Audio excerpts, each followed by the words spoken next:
what are people paying for when they go to college? And now I am now registering this conversation back to the traditional age on campus residential student, right? Because we've seen stories where universities have been sued over the last few weeks to get money back for tuition from students who are saying, "Hey, you aren't delivering on what you promised me. You showed me a brochure with students on the quad and going to sporting events and being involved in extracurriculars and all that kind of stuff, and I want my money back." And the university saying, "Well, you're still getting your education and your degree. You're still on your way to do it." So I'd love your thought on what are people really paying for when they go to college, and maybe start to think about, which is something I spent a lot of time doing in my days at Gallup.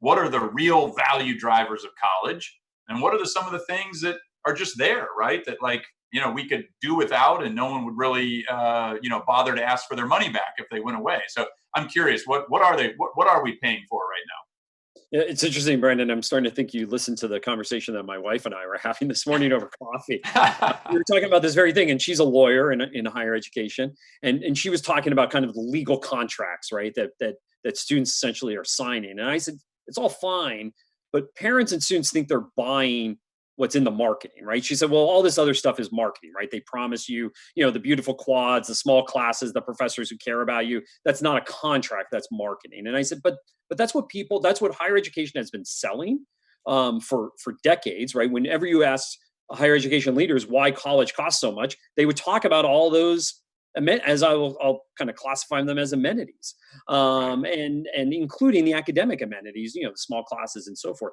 Well, now all that's been stripped away the last couple of weeks. No wonder parents want money back. So I think what this may force us, we were talking about when we were going live, what we kind of miss most, and going out to dinner or different things like this. I think the same thing's going to happen in a microcosm in higher education. Yeah. What really matters to the face-to-face campus experience, because we all know a million things have been added to that campus experience over the last couple of decades. We haven't taken much away.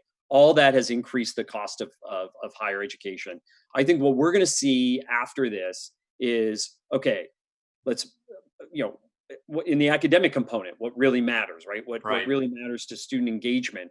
We know that now, I think, from the online learning experiments of the last couple of weeks. But then in terms of this residential campus experience, not going to go away. But this might force us, because we might be testing this out, by the way, this fall, if social distancing has to continue. Like, really, when do we need to bring students together? Because we know that matters in terms of the development of these soft skills we were talking about earlier. But what maybe some of this other stuff we don't need to do anymore.